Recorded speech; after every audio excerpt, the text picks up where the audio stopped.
going to talk a little bit about my adoption story and why we chose to adopt. From the time I was very, very young, I always had female problems, and I started developing polyps and precancerous cells. Sorry if it's a little TMI for anybody. And then eventually I had to have a hysterectomy. And we looked at so many different options. We looked at adopting kids from overseas and getting on waiting lists with adoption companies here. And then I looked into foster care, and foster care has literally hundreds of thousands of children available right now that need families. And I know a lot of people don't want older children. They want to start off as babies. And, you know, we were part of that group, but there are so many teenagers that need love, that we thought it was a really, really worthwhile cause and a way to go that we wouldn't also have to spend so much money on the adoption process. So how adoption in my state works is you go to an informative session, and then you have a home study, and you go to classes, and we did all that. And then you can be placed on, you just want to do foster care or you want to do foster adopt, which of course we did. It was by no means easy. It's really, really hard, even foster adopt, because they do place with you children that they believe are going to become adoptable, but that doesn't necessarily mean they're going to be. And we had, give or take, upwards of 15 children come through our home, and we ended up adopting 2 of them.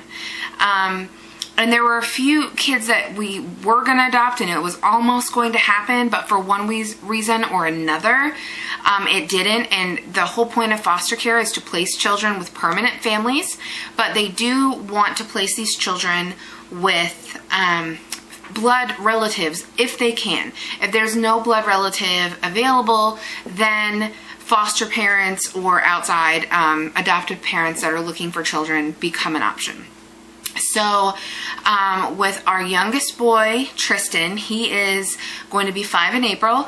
We adopted him. He came right out of the hospital, right to us. We were foster parents for about 2 years with him, and then we adopted him. So we have had him since he was right out of the hospital. And with our 7-year-old Michael, we got him when he was 1. So we have had him from the time he was 1, and his adoption was a bit more complicated. A lot more went into it, and we didn't finalize his adoption until he was about 4, which is really rare. They really aim to have kids in care under a year, but both my kids had extenuating circumstances that led us to have to wait a little longer for their adoptions. And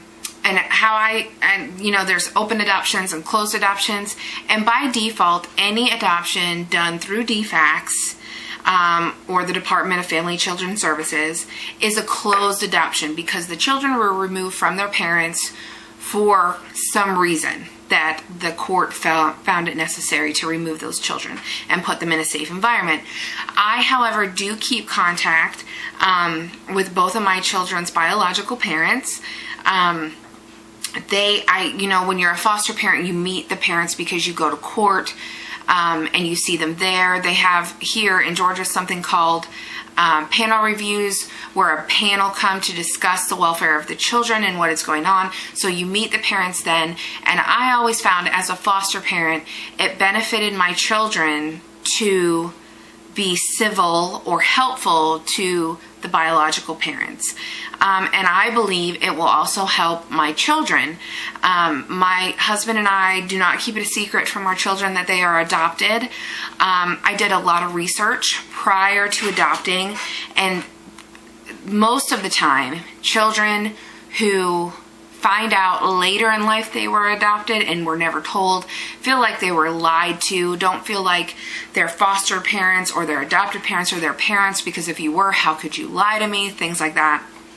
So we decided to be open and honest from the beginning, and we do allow contact from the biological parents with our kids, providing we are the boss, they are our children, what we say goes, and you have to be doing the right things. You have to be in the right place in your life, going in the right directions.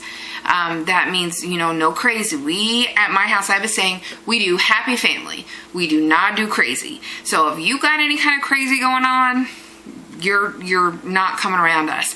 But as long as you're doing happy family and you're doing the right thing at the right time, and you do what you say, and you're gonna follow through, and you're not gonna disappoint the kids if you say you're coming, we're okay with that. And I believe our children will thank us for it later, because they're either gonna see, okay, my mom had an issue, my biological mom and dad had issues when I was a baby, but they worked on it and they kept contact with me. They did the right thing because they knew that they could see me, and they, kept a connection, and my adoptive parents loved me enough to want me to be able to have that connection. Or they're gonna see that their foster parent, or their biological parent, they're going to see that their biological parent didn't do the right thing, and they were given every option, not only by the state, but by us. And instead of choosing path A, they chose path B. And it won't be a secret, so it won't be like I'm trying to hide them or keep them from their biological parents. That being said, if the behavior from the biological parents, I think, is going to hurt my child, it's my job to protect them. It's my job to keep them away, and then answer their questions later. And, answer their questions as nicely as possible without having them think that they're not wanted. My biological parents just don't show up, that kind of thing. And we've explained the whole situation. We've explained DFACS as well as you can for, young children. We have explained that we were lucky because we got to choose them. We got to decide to be their parents. All of that stuff, we explained why they came into care and why we ended up with them in a way a child could understand. We don't go into much detail because it can be hurtful. I mean, some of the circumstances surrounding both of my children's removal from their parents are not nice things to hear. And I would never tell them that unless when they're older they asked, or unless I had to for some reason. So that is our adoption story, and that is what I do as far as closed and open adoption. And if anybody has any more question about how I deal with biological parents or about foster parenting, please leave a comment down below. I would be happy to answer any kind of questions. Please keep in mind, I'm not an attorney. I only know what happened in my situation. I only know what happens in my state. I know a lot of adoption processes or foster parenting processes are very, very similar, but I can only go off my experience. And closing out this video, one thing I do want to say is, if you are looking to adopt a child, please, please, please consider a foster child. There are thousands of children. I would still do it. If my children were a little older and could understand, I would still be a foster parent. But there are many, many kids that are ready for adoption right now. Their parents' rights have been terminated and they're just in the system, which is not where you want to be. 7, 8, 9, 10, even as, small babies. Small babies people want to adopt them much more quickly. But if you can find it in your heart for an older child, they need love too. And when you look at the website, you see real scary words like special needs. And it can be something as simple as special needs because they've been in the system more than 2 years. There could be not one other thing wrong with them, and they're termed special needs because they've been in the system longer than 2 years.